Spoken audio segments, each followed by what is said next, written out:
Muy buenos días a todos mis hermanos. Continuamos avanzando y reflexionando en la carta a los Hebreos. Y en este capítulo 6 y los versos 13 al 20 que comenzamos a observar, el pasaje nos da al menos 4 razones para confiar en Dios. Y podemos decir que son su persona, su propósito, su promesa y su sacrificio. Y en cuanto a su persona, y en el verso 13, cuando Dios hizo la promesa a Abraham, no pudiendo jurar por otro mayor, juró por sí mismo. Y Dios no puede mentir, porque Él es el autor de la verdad, y sus promesas están aseguradas por quien es Él. Cualquier cosa que haga está bien, y todo lo que dice es verdadero. Por lo tanto, si Dios hace una promesa, no solamente la va a cumplir, sino que tiene que ser cumplida. Y en cuanto a este grupo de hebreos, que reconocían la verdad del Evangelio, las buenas noticias, y que habían visto a los apóstoles hacer milagros, señales y prodigios, pero que aún estaban asustados con dejar el judaísmo. Los asustaba entregarse completamente al Mesías, por miedo a que Él no pudiera salvarlos, o que algo saliera mal. Y por eso el Espíritu Santo los alienta, les asegura que pueden confiar en Dios y hacer lo que Dios dice. Y en su palabra encontramos que podemos confiar en Dios. Encontramos que podemos ir a Él con toda confianza. El apóstol Pablo le recuerda al joven Tito en su carta capítulo 1 verso 2, dice que la esperanza de la vida eterna, la cual Dios, que no miente, prometió desde antes del principio de los siglos. Mucho tiempo atrás Dios había prometido vida eterna a quienes fueran a Él. Y Dios no puede mentir.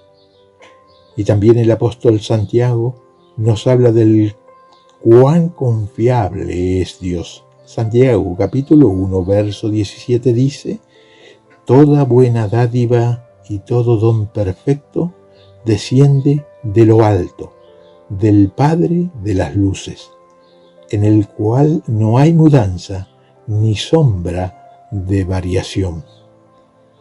Dios no se desvía nunca de su voluntad o sus promesas. No puede. Por lo tanto, como Dios ha prometido que todo aquel que llegue a Él por medio de su Hijo Cristo el Señor, recibirá la salvación.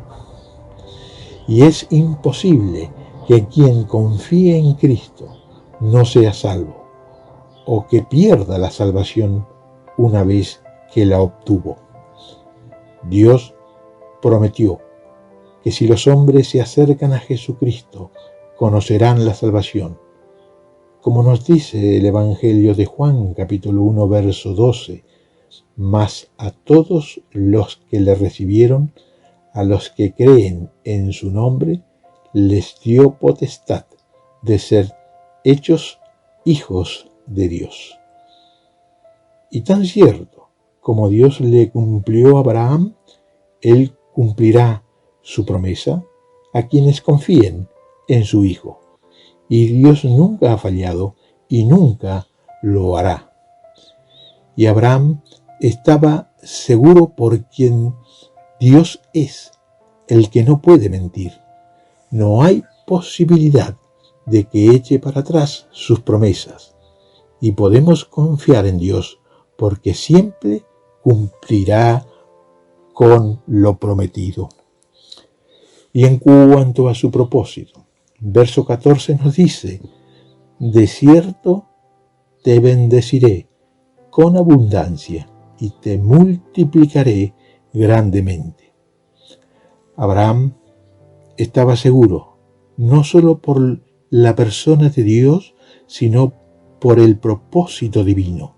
Dios no sacó a Abraham de su tierra y lo envió a una tierra extranjera para que vagara por el resto de su vida, sino Dios tenía un propósito para Abraham y para todo el mundo por medio de él. Abraham no le pidió a Dios que lo enviara a Canaán o que bendijera el mundo por medio de él. Fue idea de Dios. Su propósito era el plan divino, el llamamiento de Dios a Abraham, la promesa que le hizo y su pacto con él fueron todas decisiones completamente suyas. Y el pacto con Abraham, junto con su promesa, era incondicional. Y Dios no le dijo a Abraham que lo bendeciría si él cumplía ciertos requisitos, si Abraham satisfacía ciertas condiciones. Y si bien Dios le dijo a Abraham que hiciera muchas cosas, y Abraham fue obediente, pero no fue la obediencia de Abraham tan importante y buena como pueda ser lo que garantizó el cumplimiento de la promesa divina. La promesa de Dios era garantía de su propio cumplimiento. Dios esperaba muchas cosas de Abraham, pero en lo que al cumplimiento de la promesa concierne, Abraham era solamente un espectador que veía lo que Dios estaba haciendo por él y por medio de él. Dios tenía un propósito predeterminado para Abraham. El propósito era que Abraham sería muy bendecido y que el mundo sería bendecido por medio de él, de Abraham. Y conocido es que por la desobediencia del hombre, toda la tierra quedó bajo maldición, como el hombre, y el hombre siguió de fracaso en fracaso. Pero Dios no se rindió con el hombre, no se rindió en su plan eterno. Aquellos que creó a su imagen y semejanza le servirían y le adorarían. Dios escogió a Abraham. Dios predeterminó la vida de Abraham. Puso su amor sobre él para ser aquel por el cual se abriría el canal de bendición. Fue una cuestión, un asunto divino. Dios honró a Abraham por su fe. Dios no eligió a Abraham por algún mérito, virtud o cualidad, sino lo escogió por su voluntad soberana. Y en Deuteronomio capítulo 7, versos 7 y 8, dice sobre su descendencia: el Señor se encariñó contigo y te eligió, aunque no eras el pueblo más numeroso, sino el más insignificante de todos. Lo hizo porque te ama y quería cumplir su juramento a sus antepasados. Podemos decir entonces sobre esta promesa de Dios: no depende de la fidelidad de nadie más que de la suya. Y Abraham, sus descendientes y todo el mundo a través de él serían bendecidos, y muy bendecidos. El cumplimiento de su plan era un deber que Dios tenía consigo mismo. Y en cuanto a los propósitos para con Israel, y podemos preguntarnos, ¿qué estaba llamado a hacer el pueblo escogido de Dios? ¿Qué debían hacer ellos por él y para él para ayudar a cumplir el propósito divino de redimir al mundo perdido? Y podemos decir varias cosas. Esta nación, este canal construido y que a través del derrumbe del pecado, el cual había bloqueado la comunión del hombre con Dios, este canal a través del cual Dios enviaría su flujo de bendiciones, tenía al menos 7 propósitos básicos. Proclamar al verdadero Dios en medio de la idolatría, el politeísmo y todas las impiedades. Y como dice el profeta Isaías en el capítulo 43, verso 21, este pueblo he creado para mí, mis alabanzas publicará. Revelar al Mesías. Debían revelar al Mesías, al ungido, el cual sería el gran Salvador del mundo. Y el Mesías vendría por medio de ellos, y ellos ser testimonio de su venida. Los salmistas y los profetas lo proclamaban. Salmo 110, Isaías capítulo 42, 49, 57, Zacarías capítulo 6, versos 12 y 13, y tantos otros pasajes. Y toda la nación debía hacerlo, ser una nación de sacerdotes para Dios.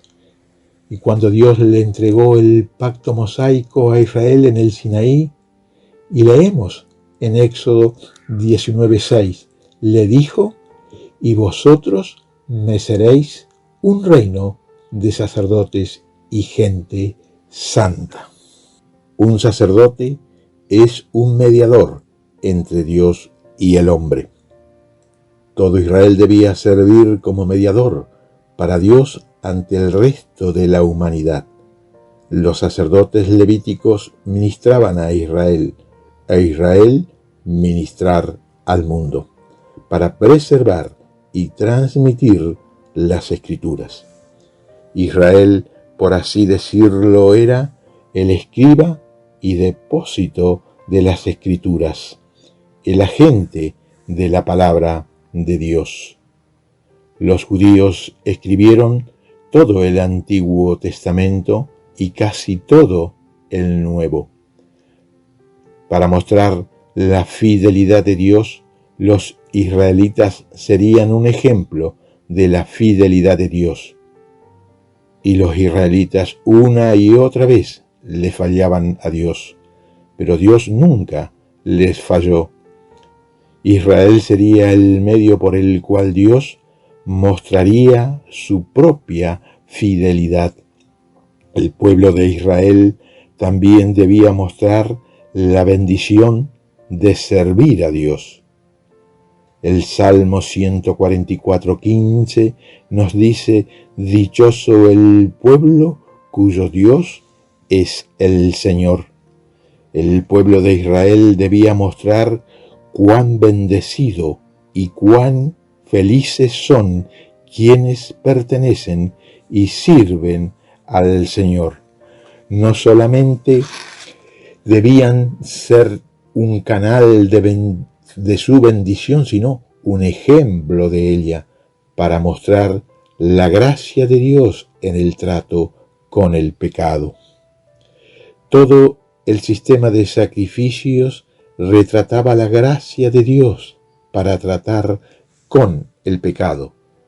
Los sacrificios no podían quitar el pecado por sí mismo, pero eran una imagen muy significativa de cómo Dios sí lo haría, y lo haría por medio de la sangre del sacrificio eficaz y perfecto de su propio Hijo. Hebreos capítulo 9, versos 11 al 14. Y en cuanto a su promesa, al leer el verso 13 de este capítulo 6 de la carta a los Hebreos, que dice: porque cuando Dios hizo la promesa a Abraham, no pudiendo jurar por otro mayor, juró por sí mismo. Podemos ver aquí la seguridad que da Dios al final del verso 13, y es su juramento. Y en tiempos pasados, Era muy común que una persona jurara por algo o alguien mayor que sí mismo. Y una vez que se hacía aquel juramento, se terminaba la discusión. Y esto se suponía su cumplimiento. Por supuesto que Dios no necesitaba hacer un juramento. Su palabra es igual de buena y segura con o sin juramento, y como debería ser la de todos. Como bien nos dice el Señor Jesús en el Evangelio de Mateo, capítulo 5, versos 33 al 37. Pero para acomodarse a la débil fe de los hombres, juró por sí mismo. Y como su promesa ya era irrompible, su juramento no es que aseguraba más su promesa, pero sin embargo lo hizo para dar más seguridad a quienes son lentos para creer, pues la sola palabra de Dios es garantía suficiente. Pero Dios hizo un juramento para mostrar que eso era exactamente lo que Dios quería hacer. Y como si su sola promesa no bastara, no fuera suficiente, Dios jura por sí mismo. Y nos deja la presencia del Espíritu Santo como arras, como fianza en el juramento. Efesios capítulo 1, verso 14. Y el verso 18 de este capítulo 6 de esta carta a los Hebreos nos dice: para que por dos cosas inmutables, en las cuales es imposible que Dios mienta, tengamos un fortísimo consuelo, los que hemos acudido para asirnos de la esperanza puesta delante de nosotros. Las dos cosas inmutables son la promesa y su juramento. Y dice, son inmutables, sin posibilidad alguna de cambio o variación. Dios ha declarado que su promesa y su juramento tiene esta característica: es invariable, no se puede cambiar ni alterar. Dios nos dice: ¿estás seguro? Acércate a Cristo, no hay nada que temer. Yo te sustentaré, nunca te dejaré. Y nuestra seguridad no está en que nosotros no dejemos ir a Dios, sino que Él, Dios, nunca nos va a dejar a nosotros. El Señor es nuestro seguro refugio, y Cristo y el Evangelio, las buenas noticias que Él trajo, es la esperanza puesta delante de nosotros. Y como nos dice el apóstol Pablo, cuando habla así de su Señor, Jesucristo es nuestra esperanza. Primera de Timoteo, capítulo 1, verso 1. Y los últimos versos de este capítulo 6 nos dicen: la cual, la esperanza, tenemos como segura y firme ancla del alma, y que penetra hasta dentro del velo, donde Jesús entró por nosotros como precursor, hecho sumo sacerdote para siempre, según el orden de Melquisedec. Dios le dio a Abraham la seguridad de quién es Él, su propósito y su juramento. Y Dios también da todas esas cosas a quienes han creído en Cristo. Pero aún nos da otra, su sacerdote, Jesús como nuestro sumo sacerdote. Sirve de ancla para nuestras almas. Y qué importante es que Cristo el Señor, el único que siempre evitará que nos vayamos a la deriva y alejarnos de Dios. Y la frase que nos dice que Jesús penetra hasta dentro del velo.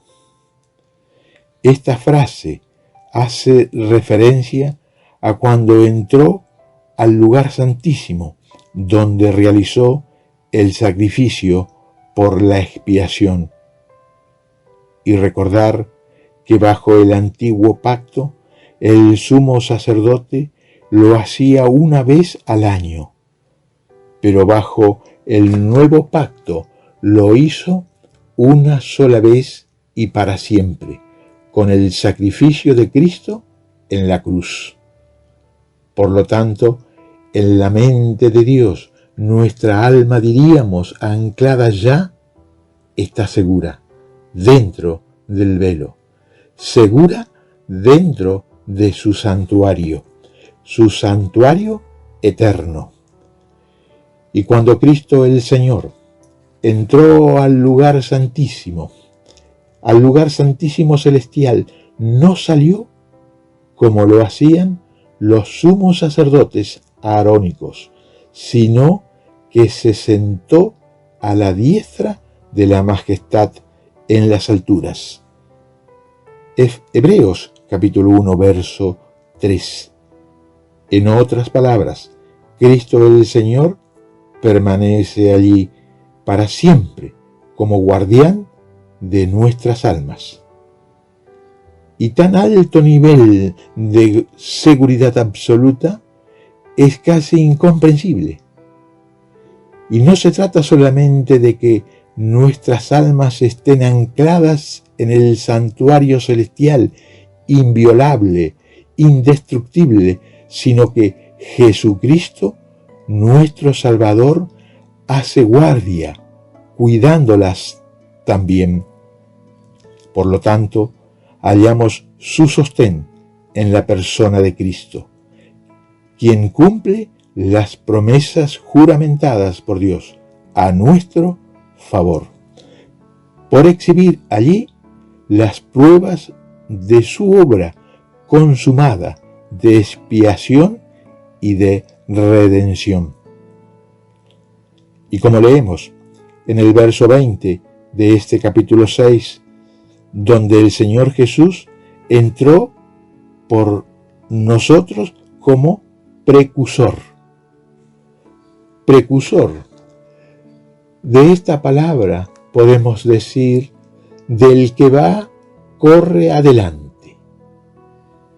Y de Cristo el Señor se dice el precursor, por ser el primero de la gran familia que llega al hogar celestial, abriendo así el camino para todos los demás que le han de seguir.